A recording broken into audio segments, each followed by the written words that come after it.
बहुत ही सदा हुआ प्रदर्शन हर्ष फायरिंग का। अब कार्यक्रम की अगली श्रृंखला में हमारी परेड, जिसका फर्स्ट इन कमांड क्षेत्राधिकारी महोदय नगर श्रीमती सोनम सिंह जी के द्वारा किया जा रहा है।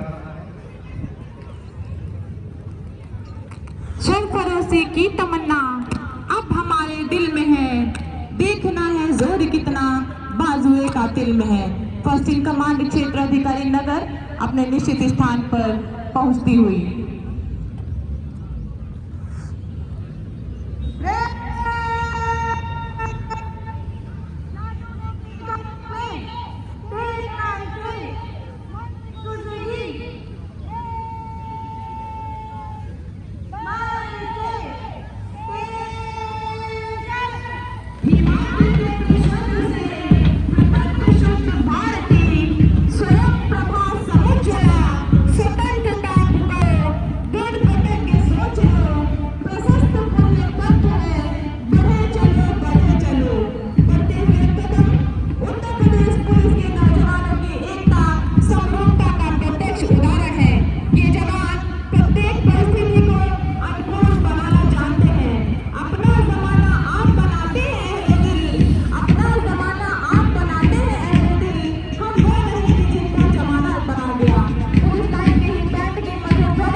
कुमार द्वारा किया जा रहा है। मिशन शक्ति का ये दस्ता जिसका उद्देश्य है नारी सुरक्षा, नारी सम्मान, नारी स्वावलंबन, जिसकी प्रतिनिधित्व महिला मुख्य आरक्षी सबान और बानो द्वारा किया जा रहा है।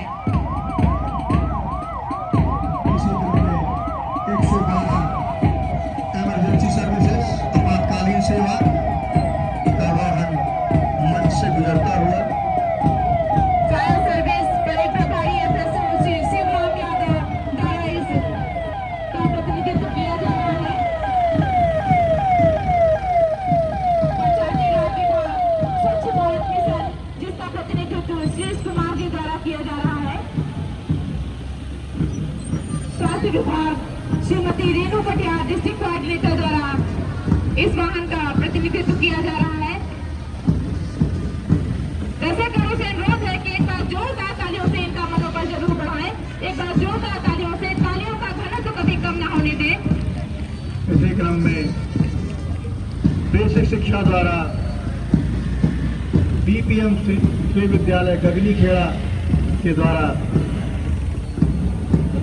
अपने झांकियों का प्रदर्शन करते हुए, जिसमें उनके द्वारा विभिन्न विद्यालयों में दी जाने वाली सुविधाओं का प्रदर्शन किया गया है, जैसा कि आप देख सकते हैं। बड़े ही शानदार ढंग से इस परेड का मन से गुजरने की कार्रवाई का समापन। जवान ओज तेज से भरपूर हैं। जिन जवानों की टोलियों के प्रत्येक जवान की नस-नस में गूंजती है ये आवाज कि ये कुबेर का देश किसी रोटी का मोहताज नहीं, दुनिया वालों को भारत की ताकत का अंदाज नहीं। इस धरती के आंचल से हम जो चाहे वो पा सकते हैं और हमारी जूठन से ही 100 अमेरिका खा सकते हैं। ऐसे ओज तेज से भरपूर जवानों की टोलियां माननीय मुख्य अतिथि महोदय को समीप से अभिवादन करके एक बार पुनः अपनी गति को प्राप्त करते हुए, एक बार पुनः निश्चित स्थान पर पहुंचते हुए।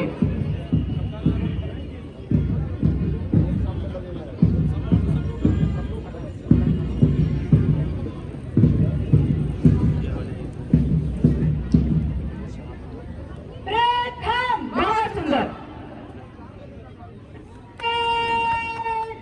आगे बढ़ेगी।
कुछ ही क्षणों में श्रीमान पुलिस अधीक्षक महोदय द्वारा जवानों को तथा उपस्थित सभी दर्शक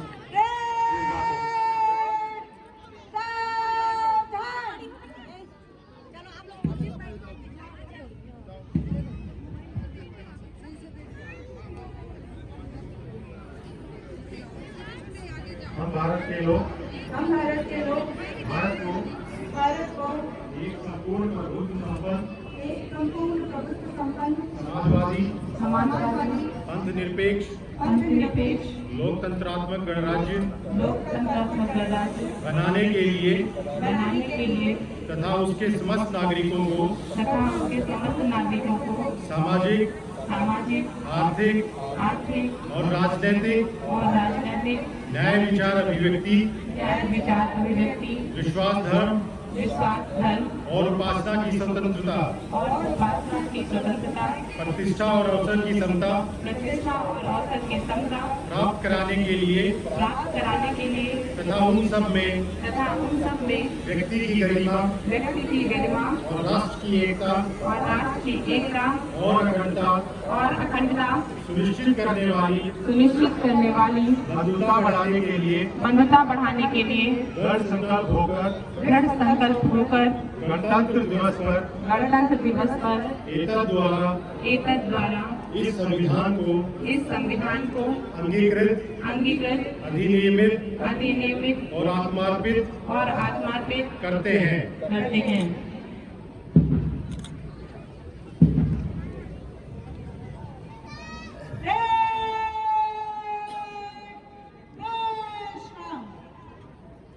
मैं माननीय मुख्य अतिथि महोदय से सादर अनुरोध करूंगी कि जवानों के शानदार प्रदर्शन हेतु उनको उत्साहवर्धन हेतु अपना शुभाशीष प्रदान करें, क्योंकि ये जवान कहते हैं कि जरूरत क्या भला चांद सूरज और सितारों की, जरूरत क्या भला चांद सूरज और सितारों की, आपके आशीर्वाद की बस एक चुटकी धूल काफी है। माननीय मुख्य अतिथि महोदय संभाषण के लिए मंच पर।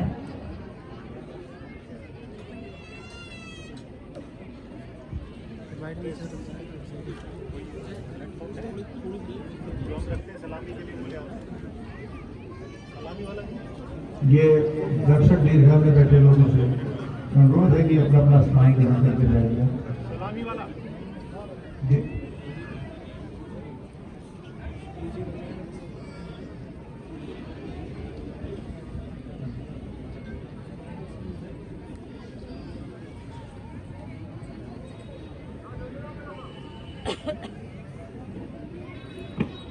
हेलो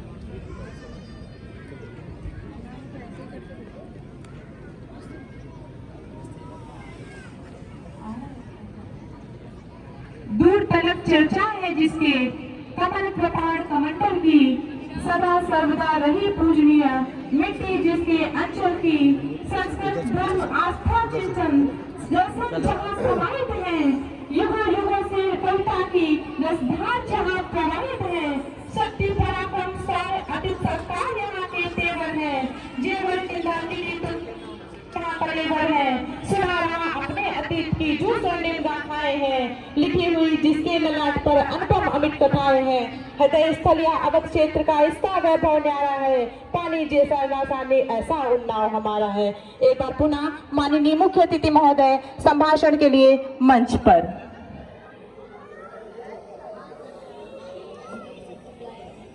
भारतीय लोकतंत्र के 76वें गणतंत्र दिवस पर आप सभी को हार्दिक शुभकामनाएं। आज के दिन सबसे पहले हम उन सूरवीरों को याद करते हैं जिन्होंने मातृभूमि को विदेशी शासन की जंजीरों से मुक्त करने के लिए सर्वोच्च बलिदान दिए हैं। इस वर्ष हम भगवान बिरसा मुंडा की 150वीं जयंती मना रहे हैं। आजादी के बाद गणतंत्र की स्थापना से आज तक हमने एक लंबे संघर्ष के बाद अपने देश को एक सशक्त और समृद्ध राष्ट्र के रूप में स्थापित किया है। आज हम अपनी गौरव गाथा और विकास की यात्रा का उत्सव मना रहे हैं। हमारा देश राज्यों का एक संघ सरकार की संसदीय प्रणाली के साथ एक संप्रभु धर्मनिरपेक्ष लोकतांत्रिक गणराज्य है। 28 राज्यों और 8 केंद्र शासित प्रदेशों में हम सब एक ही हैं, हम सब भारतीय हैं। धर्म, पंथ, संप्रदायों, वर्गों और बहुत सारी भाषाओं ने हमें विभाजित नहीं किया है, बल्कि एक किया है। तुझको या तुझको या नदीश गिरिवन को नमन करूं मैं, मेरे प्यारे देश देह या मन को नमन करूं मैं, किसको नमन करूं मैं भारत, किसको नमन करूं मैं। गणतंत्र दिवस की पूर्ण संध्या पर, गणतंत्र की पूर्व संध्या पर महामहिम राष्ट्रपति जी ने अपने संबोधन में कहा कि न्याय, स्वतंत्रता, समता और बंधुता केवल सैद्धांतिक अवधारणाएं नहीं हैं, जिनका परिचय हमें आधुनिक युग में प्राप्त हुआ है। यह जीवन मूल्य तो सदा से ही हमारी सभ्यता और संस्कृति का अंग रहे हैं। भारत के गणतांत्रिक मूल्यों का प्रतिबिंब हमारी संविधान सभा की संरचना में दिखाई देता है। हमारी सरकार ने जन कल्याण को नई परिभाषा दी है, जिसके अनुसार आवास और पेयजल जैसी बुनियादी जरूरतों को अधिकार माना गया है। प्रधानमंत्री अभ्युदय योजना द्वारा रोजगार और आमदनी के अवसर उत्पन्न करके अनुसूचित जाति की गरीबी को तेजी से कम किया जा रहा है। सरकार ने वित्त के क्षेत्र में जिस तरह से प्रौद्योगिकी का उपयोग किया है, वो एक मिसाल बन गया है। भारतीय दंड संहिता और भारतीय साक्ष्य अधिनियम के स्थान पर भारतीय न्याय संहिता, भारतीय नागरिक सुरक्षा संहिता और भारतीय साक्ष्य अधिनियम को लागू करने का निर्णय सर्वाधिक उल्लेखनीय है। महामहिम राष्ट्रपति ने एक राष्ट्र और एक चुनाव के पक्ष में क्या कहा, इससे शासन में स्थिरता को बढ़ावा मिलेगा, नीतिगत दुर्बलता को रोकने में मदद मिलेगी, संसाधनों का सदुपयोग होगा और वित्तीय बोझ भी कम होगा। इस पहल से देश में सुशासन स्थापित करने की क्षमता बढ़ेगी। भारत देश की वैश्विक साख और गरिमा में जो वृद्धि हुई है, उसका पूरा श्रेय हमारे यशस्वी प्रधानमंत्री जी को जाता है। विश्व शांति की स्थापना में भारत का योगदान हो या प्रौद्योगिकी के विशाल क्षितिज में लंबी उड़ान, यह सब प्रधानमंत्री जी की विशाल दृष्टि से संभव हो रहा है। समय के साथ चलने और समय के पार देखने की अद्भुत क्षमता है।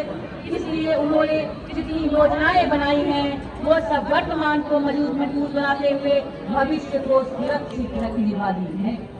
वर्ष 2047 तक विकसित भारत, समृद्ध भारत का मिशन पूरा करने और भारत को विश्व की प्रथम 5वीं अर्थव्यवस्था में शामिल करने के महान लक्ष्य को पूरा करने में हमारे प्रधानमंत्री के करिश्माई नेतृत्व का संपूर्ण योगदान है। प्रधानमंत्री जी की योजनाओं का उद्देश्य देश को विकसित बनाना और अर्थव्यवस्था को सुधारना है। नागरिकों को अच्छी सुविधाएं, आत्मनिर्भर जीवन यापन के अच्छे विकल्प, अच्छी स्वास्थ्य सेवाएं, अच्छा रोजगार, बेहतर वातावरण आदि उपलब्ध कराना है। प्रधानमंत्री जन धन योजना, स्वच्छ Bharat mission, skill India mission, Beti Bachao Beti Padhao, प्रधानमंत्री मुद्रा योजना, अमृत योजना, डिजिटल इंडिया मिशन, प्रधानमंत्री उज्ज्वला योजना, आयुष्मान भारत योजना, प्रधानमंत्री आवास योजना, आत्मनिर्भर भारत आदि योजनाओं ने भारत की तस्वीर को बदल दिया है। भारतीय लोकतंत्र के एक स्वर्णिम काल का आरंभ हुआ है और उसमें निरंतर नए आयाम जुड़ते जा रहे हैं। भाइयों बहनों, सबका साथ, सबका विकास और सबके विश्वास के मंत्र अब हर नागरिक के सूत्र वाक्य हो गया है। विगत शनिवार को माननीय प्रधानमंत्री जी ने प्रधानमंत्री स्वामित्व योजना के अंतर्गत एक साथ 65 लाख से अधिक ग्रामीणों को प्रॉपर्टी कार्ड वितरित किए। इसके द्वारा ग्रामीणों को उनके घरों का मालिकाना हक प्राप्त होगा। प्रधानमंत्री जी के मार्गदर्शन में माननीय मुख्यमंत्री योगी आदित्यनाथ जी देश के सर्वश्रेष्ठ मुख्यमंत्री के रूप में उत्तर प्रदेश का नेतृत्व कर रहे हैं। यह मेरा सौभाग्य है कि उनके कुशल नेतृत्व में मुझे भी कार्य करने का अवसर प्राप्त हो रहा है। माननीय प्रधानमंत्री जी के मार्गदर्शन में और यशस्वी मुख्यमंत्री जी के नेतृत्व में उत्तर प्रदेश नंबर 1 बनने के लिए लगातार सफलता की ओर अग्रसर हो रहा है। माननीय मुख्यमंत्री जी ने उत्तर प्रदेश को नए भारत का ग्रोथ इंजन बनाने के लिए प्रधानमंत्री जी के देश को 5 ट्रिलियन डॉलर अर्थव्यवस्था बनाने के सापेक्ष उत्तर प्रदेश को 1 ट्रिलियन डॉलर अर्थव्यवस्था बनाने का लक्ष्य निर्धारित किया हुआ है। प्रदेश सरकार वायु, जल, सड़क और रेल नेटवर्क के माध्यम से बुनियादी ढांचे का विकास कर रही है, जिससे प्रिय मदद से उद्योगों को वैश्विक और घरेलू बाजारों में पहुंचाने में मदद मिलेगी। आज उत्तर प्रदेश एक्सप्रेसवे देश के रूप में अपनी पहचान बना चुका है। उत्तर प्रदेश सर्वाधिक एयरपोर्ट वाला स्टेट बन चुका है। माननीय मुख्यमंत्री जी के नेतृत्व में प्रदेश का कायाकल्प हो रहा है।